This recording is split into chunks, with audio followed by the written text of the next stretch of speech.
తెలుగులో ఒకే ఒక సినిమా చేసింది బాలీవుడ్ భామ కంగనా రనౌత్.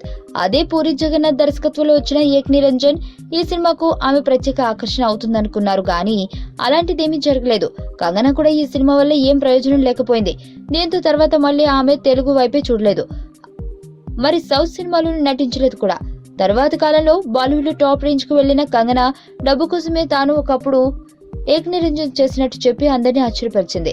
తాజాగా రంగూన్ ప్రమోషన్ లో భాగంగా హైదరాబాద్ వచ్చిన కంగనా మరోసారి ఏక్ నిరంజన్ ఊసెత్తింది. ఈ సినిమా షూటింగ్ సందర్భంగా తనకు ప్రభాస్ తో గొడవైనట్లు ఆమె వెల్లడించడం గమనార్హం. ఒకసారి నాకు ప్రభాస్ కు పెద్ద గొడవైంది, దీంతో మేము రోజులు మాట్లాడుకోకుండా ఉండిపోయాం అని కంగనా వెల్లడించింది. ఆ తర్వాత ఏమైందో చెప్పని కంగనా బాహుబలిలో ప్రభాస్ ను చూసి తాను చాలా సంతోషించానని చెప్పింది. బాహుబలిలో ప్రభాస్ నటన, అతడి విన్యాసాలు చూసి చాలా గర్వించాను. అతను కూడా ఇప్పుడు నా కెరియర్ గురించి గర్విస్తుండొచ్చు అని వ్యాఖ్యానించింది కంగనా. ఏక్ నిరంజన్ తర్వాత మళ్లీ తెలుగులో నటించలేదు, ఎందుకని అని కంగనాను అడిగితే తాను సౌత్ సినిమా నేటివిటీకి పనికిరానేమో అని తనదైన శైలిలో చెప్పిందామె. గత కొన్నేళ్లలో అద్భుతమైన పాత్రలతో మెప్పించిన కంగనా రంగంలోనూ ఆకట్టుకుంటోంది.